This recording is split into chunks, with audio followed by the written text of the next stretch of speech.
The Theory of Flight by Siphiwe, Gloria, and Ndlovu. Book 1, Part 2, History.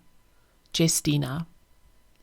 As Jestina watched people she had known all her life move through the yellowish grey of the compound like automatons, she no longer recognized them. Something within them had changed, something fundamental. The residents of the Beaufort Farm and Estate compound seemed to have expanded every human emotion possible, and were now simply exhausted. She could not help but wonder if the scene playing out in front of her was due to the fact that the journalist Bekithemba Nyati had written the story of Golide Gumede and his race of angels who believed they were capable of flight. Mr. Vundile, her adult literacy teacher, passed by her without seeing her. He carried his wife on his back. His wife's yellow and white dress was stained with a garish red. From the angle of her neck, Jestina knew that Mr. Vundile's wife, Mrs. Vundile, was dead. She knew this because she had seen the heads of dead birds killed by the compound boys' slingshots hang at that angle. She herself had wrung the necks of countless chickens, so she knew intimately the angle of the neck that marked death. Mr. Vundile was not the only one carrying a dead person. Other residents were doing so too. Most helped each other carry a body. They all passed by her without seeing her. They all had a faraway look in their eyes that paradoxically seemed to be turned inward, as though they were searching for something deep within themselves. Anything in the depths of their souls that would let them know what they had done to deserve this. This was having to bury family members, friends and neighbors who that very morning had still been full of love, laughter, anger, greed, jealousy, resentment, something, anything but emptiness. The nothingness that made a body offer no resistance at all to being carried and thrown into a disused well. Whatever it was that they had felt, be it love or hatred, it had not warned them that they would be feeling it for the very last time, had not urged them to savor the moment, to hold on a little longer to the feeling. Jestina watched in stupefaction as people she had known all her life helped each other pick up the body of a person she had known all her life and carried it to the disused well at the edge of the compound. Then she noticed the silence. No one was crying, no one was screaming, no one gnashed their teeth, no one stomped their feet and tore out their hair, no one ripped off their clothes. These would all have been socially acceptable forms of grieving, but no one was doing what was socially accepted. When had they learned to do this, to bury their dead in absolute silence? Could an entire community learn a lesson so quickly and so completely? There was a body that no one picked up. It was charred to brittleness beyond recognition. The hands seemed gripped by desire to seize something. The legs were twisted in a permanent dance of pain. The mouth gaped open, revealing crooked teeth. Jestina thought that in life the person must have had a crooked smile. She wondered if he had walked a crooked mile. She was filled with an overwhelming sadness because she could not recognize him. She had probably greeted him with a salibonani many times. He had been part of the fabric of her life, of all of their lives, and here he lay, reduced to nothing. They had carried 14 bodies down to the well to be buried underneath the water. Jestina had counted. The crooked man's body was to be the 15th. Everyone hesitated. The crooked man seemed ready to disintegrate, and no one wanted to be the one to reduce him to further nothingness.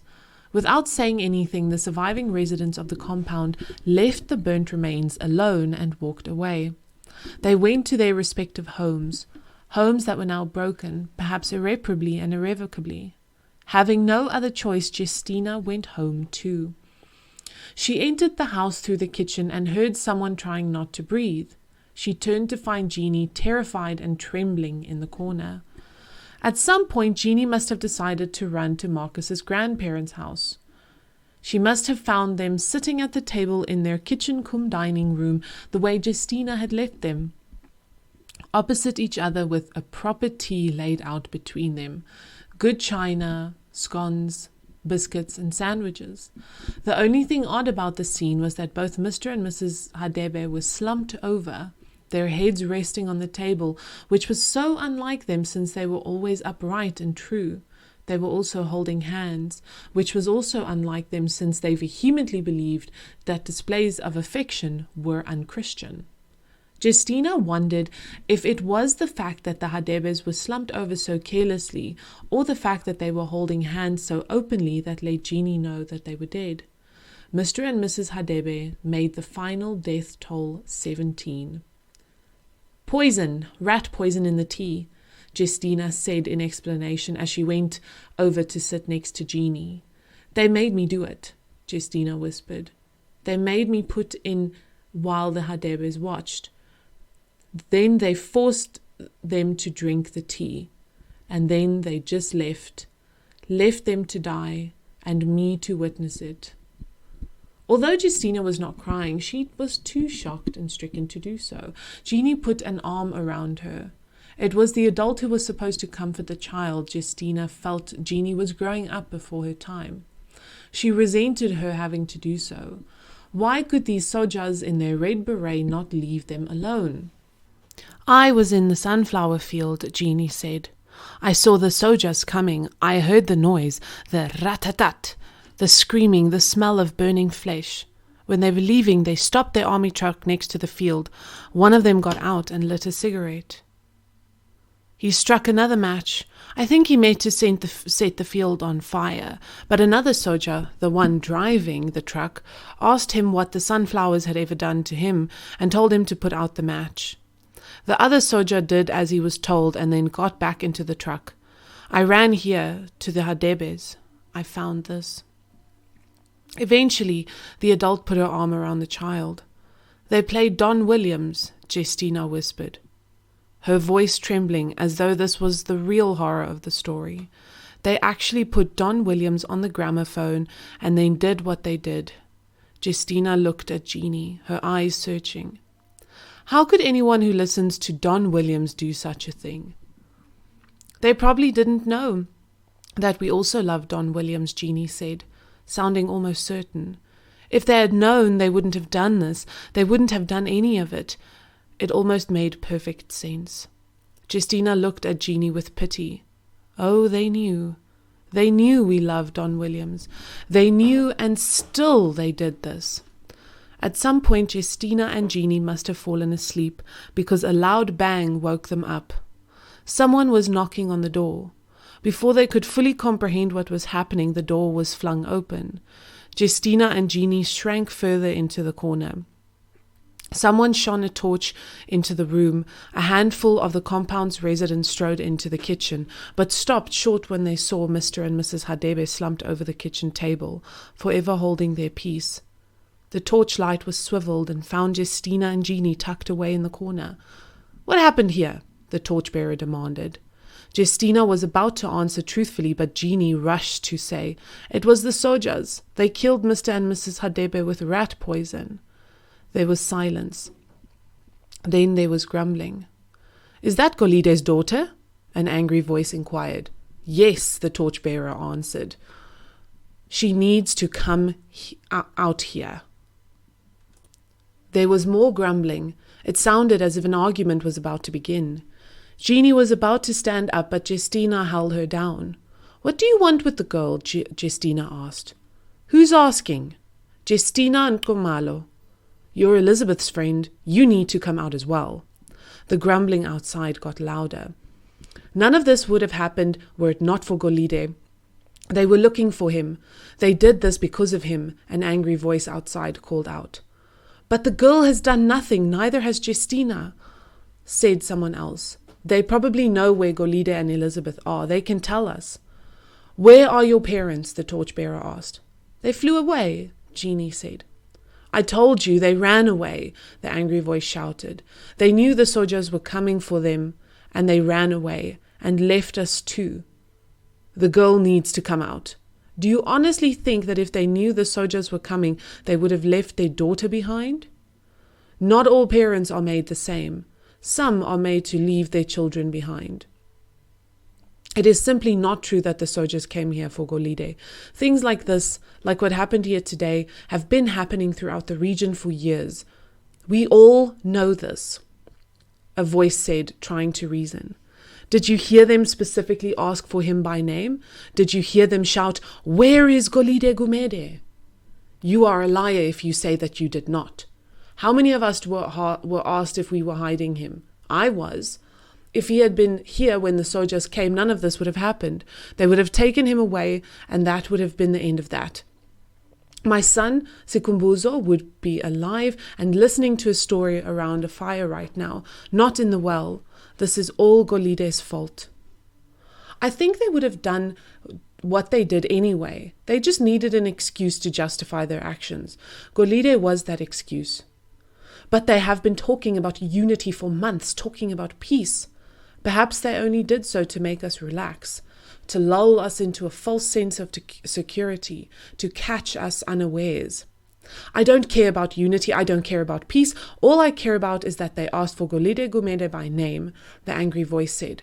It is all because of what happened to the Vickers Viscount all those years ago. You cannot shoot down a plane and get away with it. The white man will not let you. No white man came here today. Golide is a madman. I've been saying this for years. But why would the soldiers come all this way to kill a madman? And his followers? Watch what you say. My son, Sikhumbuzo, was no follower of Golide Gumede.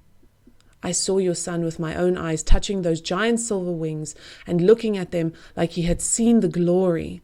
You're a liar if you say he was not a follower. Those we buried were all followers. All died except the girl and Jestina. There was more grumbling. The argument was becoming more heated. Hey, you, what's that girl's name again? Funny name, difficult name, English name. You, the angry voice stuttered. What is your name? The torchbearer asked Jeannie. Imogen. Emma, what? Imogen. What kind of name is that? A voice outside asked. They've always thought they were better than us, those two. Elizabeth with her blonde wig, always singing country and western music. Golide always tinkering with that monstrosity of his and believing himself capable of flight, and giving their daughter a name fit for the Queen of England, another voice added. You can call me Jeannie if you like, Jeannie said. There was a long silence. Jestina, the angry voice shouted, you take this girl, Emma, this Jeannie, and the two of you go and never come back here again. Do you understand me? Yes, Jestina said. What about my parents? When they come back? Jeannie asked before Jestina clamped a hand over her mouth.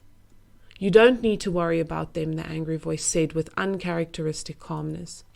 Jeannie obviously would have liked to say something to that, but Jestina would not let her speak. The torchbearer and the handful of others that had entered the kitchen left. The crowd outside also dispersed. Jestina and Jeannie were left behind in the silent darkness with only each other and the resting in peace Hadebes for company. In the very early hours of the morning, Jestina stood up. She grabbed hold of Jeannie's hand. Jeannie had no choice but to stand up as well. She looked at the Hadebes, hoping that they too would stand up. Don't look back. Never look back, Jestina said, looking resolutely ahead, leading by example. She dragged Jeannie along as they exited the Hadebes' house. What about my parents? People will tell them where we've gone. Where are we going? Somewhere over the hills, somewhere far away from here. Will my parents be able to find me there? Yes, Jestina said without looking at Jeannie. Is that where Marcus is, somewhere over the hills? Yes. Isn't that where evil resides? Evil, Jestina said. Evil has a way of finding you wherever you reside. Evil found us here today, she said, finally looking up at Jeannie. Then again, evil is everywhere and in everyone, really. No one is inherently evil, but we are all of us capable of evil. Jestina said as she looked at the charred remains of the petrified man with the crooked teeth. He was still where the compound residents had left him. I see, Jeannie said, turning her head to look at the man. The truth was that Jestina did not understand the workings of evil. She had always thought that evil was a thing that you cannot see, but now it turned out that evil could take the form of men wearing military camouflage and red berets who listened to Don Williams and had qualms about burning down sunflowers, but apparently none about making a middle-aged couple drink rat poison. If you had told me yesterday morning that by the end of the day I would have killed the Adebes, I would have laughed at the ridiculousness of that notion. Who, after all, cuts off the hand that feeds them?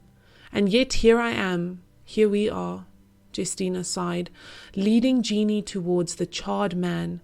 There was a time, not so long ago, that we thought only white people capable of such hatred and anger, such evil. We know better now, we know different. Evil does not discriminate. It visits all of us with equal opportunity. Jestina and Jeannie gently picked up the charred man, carefully carried him to the well, and let him free fall to its bottom. If either of them noticed that the charred man's heart had calcified into a precious and beautiful something, neither of them let on. They had already witnessed too many things that defied articulation.